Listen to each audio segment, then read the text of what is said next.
ठीक है।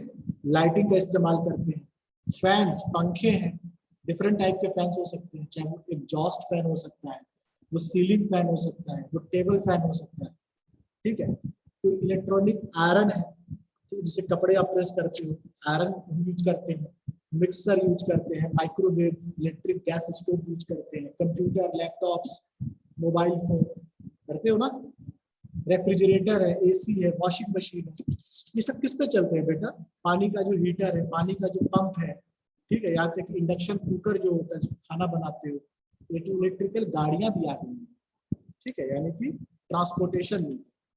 तो जितनी भी चीजें हैं जनरली जिनका इस्तेमाल हम करते हैं ऊर्जा में, ऊर्जा के दहन में, ऊर्जा के दोहन में, उनको सेविंग, उसमें ऊर्जा की बचत करनी है, ठीक है, ऊर्जा की बचत करनी है। ऊर्जा की बचत के लिए सामान्य उपाय क्या क्या है, क्या क्या टिप्स, ठीक है, सामान्य उपाय क्या क्या है, यही डिस्कस करना है इस चैप्टर में। अगर मैं आपसे पूछूं कि बेटा आपके घर में किसी के पास एक कूलर लगा हुआ है, ठीक है, या एसी लगा हुआ है, चलो मान लिया एसी लगा है, ठीक है, एक एसी लगा है आपके घर में, तो आप क्या बताते हो, या आपने क्या सुना, या लोगों को क्या समझाओगे? किसी को समझाना हो कि बेटा देखो एसी लगा है और हमको ऊर्जा की बचत करनी है, बिजली की बचत करनी है, बिजली में से ऊर्जा की बचत करनी है, तो हम क्या क्या इंस्ट्रक्शंस देंगे? आप यही तो कहोगे कि टेम्परेचर बाहर का कम है तो एसी को कम पे चलाओ, ठीक है, फुल मोड पे ना चलाओ, जहाँ एसी चला रहे हो वो कमरा बिल्कुल एयर टाइट हो, बिल्कुल सील्ड हो, बिल्कुल पैक हो, ठीक है, यही तो कहोगे। या फिर क्या कहोगे बेटा कि आप एसी की क्षमता पे डिपेंड करेगा कि कितने नंबर ऑफ पीपल वहां पे हैं, तो उसके हिसाब से एसी की क्षमता को आप इस्तेमाल करोगे, ज्यादा क्षमता का एसी या कम क्षमता का एसी, ठीक है। तो ये जो जनरल टिप्स होते हैं, इसमें कोई साइंटिफिक, मतलब साइंटिफिक तो जनरली, मतलब कोई टेक्निकली बहुत डीप में नहीं जाना है, तो जनरल टर्म होता है जो जनरली हम किसी को बताते हैं कि बेटा ये देखो इसमें ये सेविंग करना है, ठीक है। तो इसी चीज को, इसी चैप्टर में इसी चीज को डिस्कस करना है, ठीक है। तो हमारे पास बहुत सारे इक्विपमेंट्स होंगे, बहुत सारे आयरन, जैसे आयरन है, लाइट है, ठीक है, यानी लैंप है हमारे पास, फ्रिज है, एसी है, टीवी है, ठीक है, प्रिंटर है, कुछ भी हो सकता है। तो उसमें एक जनरल सेविंग के टिप्स के बारे में आपको सिर्फ जानना है, नथिंग एल्स, तो और कुछ भी इसमें ऐसा नहीं है जो आपको और डिटेल में जानना है, ठीक है, जनरल सेविंग टिप्स के बारे में। क्लियर है? तो बेटा अगर मैं एक एग्जांपल से शुरू करूं कि अगर मेरे पास एक लाइट, यानी मैं लाइट की बात करता हूँ, लाइटनिंग की बात करता हूँ, हमारे घर में प्रकाश के लिए क्या इस्तेमाल करते हैं? लैंप का इस्तेमाल करते हैं, लाइट का इस्तेमाल करते हैं, लाइटिंग का इस्तेमाल करते हैं, यानी प्रकाश।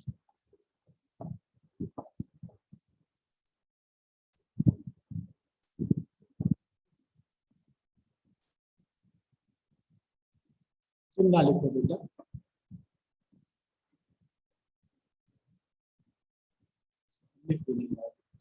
लाइटिंग प्रकाश, ठीक है। तो अगर मैं किसी को अपने घर में समझाना हो या आपको समझना हो या किसी को, तो क्या समझाऊंगा? आप यही तो कहोगे ना बेटा कि जब आवश्यकता ना हो तो स्विच को ऑफ रखो, यानी लाइट को, लैंप को तभी जलाओ, आपके घर में कोई लैंप लगा है, लाइट लगा है, तभी जलाओ जब उसकी आवश्यकता हो। दिन के प्रकाश में ज्यादा से ज्यादा करो, रात में जब सोने जा रहे हो तो लाइट्स को ऑफ करके सो, ठीक है, वही तो है। फिर आप क्या कर सकते हो, कमरे के अंदर जो दीवारें हैं, जो हमारे कमरे के अंदर की दीवार है, वो दीवार का कलर जो है हल्का हो, लाइट कलर हो, क्योंकि लाइट कलर क्या करती है, प्रकाश को परावर्तित करती है, तो कम रोशनी में भी अच्छी चमक, यानी कि अच्छा प्रकाश हमको मिलेगा, यानी बल्ब अगर कम क्षमता का भी है तो अच्छा प्रकाश मिलेगा, ठीक है। फिर हम क्या कहेंगे कि अगर आपके पास जैसे ट्यूबलाइट है, ट्यूबलाइट है या बल्ब है, इस बल्ब की, इस ट्यूबलाइट को आप हमेशा क्या करते रहो, साफ सफाई करते रहो। क्यों? क्योंकि कभी कभी क्या होता है ना, जो धूल धक्कड़ होते हैं वो जम जाते हैं, तो पूर्ण रूप से प्रकाश नहीं मिल पाता है। तो जनरल बातें, बहुत छोटी छोटी बातों को इसमें सिर्फ आपको सूचीबद्ध करना है, इसको इन्वेस्टिंग करना है, यही है जनरल सेविंग टिप्स के बारे में। जैसे हम ट्यूबलाइट की बात करें तो पहले हम लैंप का इस्तेमाल जो है वो इनकैंडेसेंट लैंप का इस्तेमाल करते थे, यानी जो हमारे घर में पीली रोशनी का बल्ब होता था 50 वाट 100 वाट का। उसके बाद हम लोग इसका इस्तेमाल करने लगे, CFL का इस्तेमाल किए, ट्यूबलाइट का इस्तेमाल करने लगे, और आज की डेट में हम LEDs का इस्तेमाल करते हैं। मैंने पढ़ा है इस चीज को, लैंप वाले चैप्टर में बताया। तो पूछ सकता है एग्जाम में क्या क्वेश्चन, LED का फुल फॉर्म क्या है। आपको एग्जाम में क्वेश्चन पूछ सकता है कि LED का फुल फॉर्म क्या है। CFL इसका फुल फॉर्म क्या है। तो मैंने जैसे कल भी कहा था कि जब भी बैठो तो एक पेन और पेपर लेके बैठो, एक छोटा सा कॉपी या कोई भी पन्ना, जो लगता है उसको नोट कर लेंगे। तो LED अगर आ गया इनके एग्जाम में, LED को आप बोलते हो light emitting diode. Light D for emitting, D for diode, ठीक है।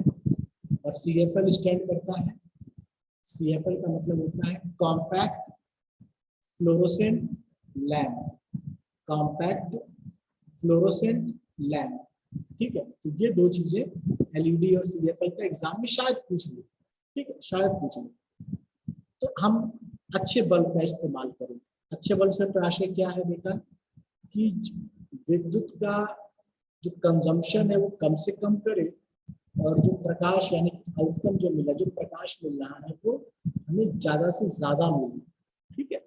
तो हम अच्छे बल्ब का इस्तेमाल करें, अच्छा प्रकाश मिलेगा, यही सब तो होता है। फिर हमारे पास होता है चोक। आपने देखा होगा ट्यूबलाइट के पास एक चोक लगा होता है, पहले लगा होता भी है, ठीक है। चोक बेटा दो प्रकार के होते हैं, एक होता है इलेक्ट्रिकल चोक और एक होता है इलेक्ट्रॉनिक्स चोक, ठीक है।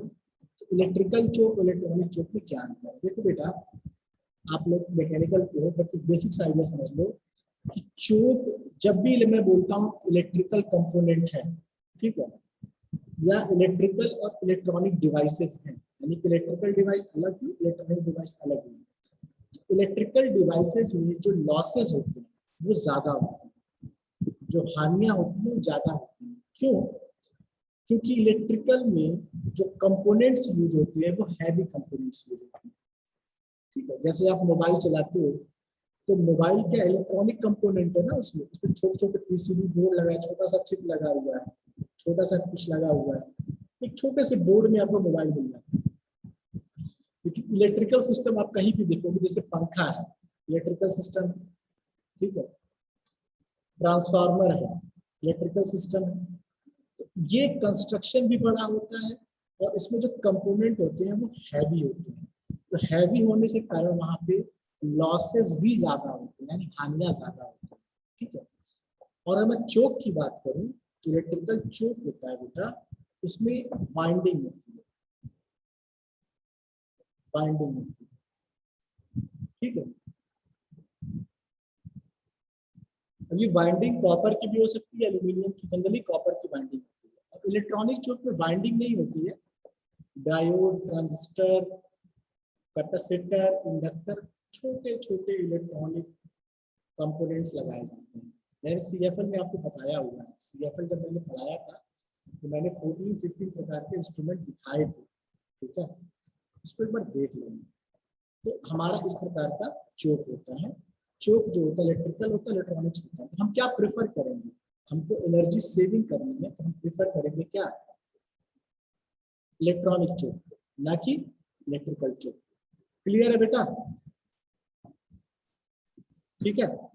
तो ऐसे बहुत सारे इक्विपमेंट, अब जैसे आपको आ गया जैसे अभी का ऑब्जेक्टिव क्वेश्चन होना है, अगर सब्जेक्टिव एग्जाम होता है तो क्वेश्चन आ गया कि रेफ्रिजरेटर आपके पास है, घर में फ्रिज पड़ा हुआ है, तो फ्रिज में कौन कौन से एनर्जी सेविंग के टिप्स आप दोगे। तो आप कहीं तो कहोगे कि फ्रिज के लिए कि जहाँ फ्रिज का रखो वहाँ पे आसपास का एनवायरनमेंट पर्याप्त हो जी, तो दीवार से सेपरेट डिस्टेंस मेंटेन करो, ठीक है, प्रॉपर कूलिंग होने के लिए प्रॉपर वेंटिलेशन प्रोवाइड हो, पीछे जो उसकी कुंडलियां होती हैं उसकी साफ सफाई करते रहो, ठीक है।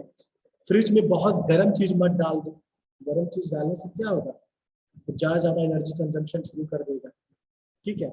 फ्रीजर को जो है हमेशा डिफॉरेस्ट करते रहो, बहुत ठंडा ना करो, ठीक है।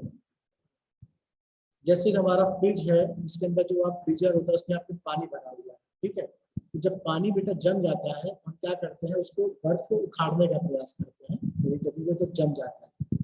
जो बाउल होता है उसमें ट्रे में रखा होता है पानी, बर्फ, तो उसको जबरदस्ती जब उखाड़ते हो ना तो क्या होता है कि जो अंदर की ट्यूब्स होती है वो क्षतिग्रस्त हो जाती है, वो हमारा एक तरह से नुकसान होता है। तो जब भी हमें बर्फ निकालना हो फ्रीजर के द्वारा तो पहले हम फ्रिज को ऑफ करें, थोड़ा सा जब पानी गल जाए, थोड़ा सा बर्फ हमारा गल जाए, उसके बाद हम वहां से उसको यूटिलाइज करें। ठीक है बेटा, अपना अपना फोन म्यूट करो, ज्यादा बेहतर है, मुझे ना करना पड़ेगा। फिर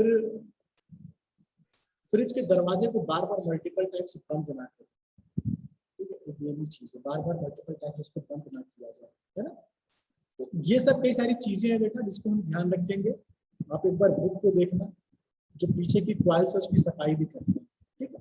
अब बुक को देखना, ऐसे आपको कंप्यूटर के लिए मिलेगा, ऐसे आपको एसी के लिए मिलेगा, ऐसे आपको वॉशिंग मशीन के लिए मिलेगा। इससे वॉशिंग मशीन की बात करें तो वॉशिंग मशीन को अगर हमें इधर सेविंग करनी है तो ऐसा नहीं है ना कि हम बहुत ज्यादा पानी डाल दें या बहुत कम पानी डालें वॉशिंग मशीन में, तो बिल्कुल नहीं। जितनी हमें आवश्यकता है, जितना हमको कपड़े डालने हैं, उसकी क्षमता के हिसाब से हम उसमें पानी डालें। टाइमर का इस्तेमाल करें, ऐसा नहीं कि लगा करके छोड़ दिया, तो टाइमर जितना रिक्वायरमेंट है। कपड़ा ज्यादा गंदा है तो टाइमर लगाओ अलग, कपड़ा कम गंदा है अलग टाइमर लगाओ। डिटर्जेंट है सही अमाउंट में डालो, जो भी आप सर्फ डाल लो, डिटर्जेंट डाल लो, ठीक है। ज्यादा गंदा कपड़ा है तो आप उसके लिए गर्म पानी का इस्तेमाल कर सकते हो, क्योंकि गर्म पानी क्या करेगा, वो जल्दी गंदगी को दूर करेगा, ठीक है। अब जो हमारा कूलर वॉशिंग मशीन होता है उसमें ड्रायर भी होता है। ड्रायर क्या होता है, कपड़े को सुखाने के लिए भी होता है, ठीक है। तो हम क्या कर सकते हैं कि अब ड्रायर से तुम कपड़ा सुखाते हो, मान लो वॉशिंग मशीन में कपड़ा धुल लिया और धुलने के बाद तुम ड्रायर में सुखा रहे हो, तो तुम्हें ज्यादा इलेक्ट्रिसिटी कंजम्पशन करना पड़ रहा है, समझ रहे हो। तो बेहतर क्या है कि हम उसको धूप में डाल दें या कहीं किसी कमरे में डाल दें, जिससे इलेक्ट्रिसिटी को हम बचा सकें, ठीक है। तो मेरा सिर्फ इतना कहना है बच्चे कि एक बार इस चैप्टर को देखना, आज ही देखना, एक बार प्रयास करना समझने का, ठीक है। इससे कोई क्वेश्चन अगर बनने वाला होगा तो मैं बता दूंगा क्या ऑब्जेक्टिव क्वेश्चन बन सकता है, बट मुझे लगता नहीं है कि ज्यादा क्वेश्चन यहाँ से बन पाएंगे। ऑब्जेक्टिव क्वेश्चन थोड़ा मुश्किल है इस चैप्टर से, ठीक है। सब्जेक्टिव तो बन सकता है, ऑब्जेक्टिव थोड़ा मुश्किल है। कहीं कोई डाउट है तो पूछ लेना, ठीक है।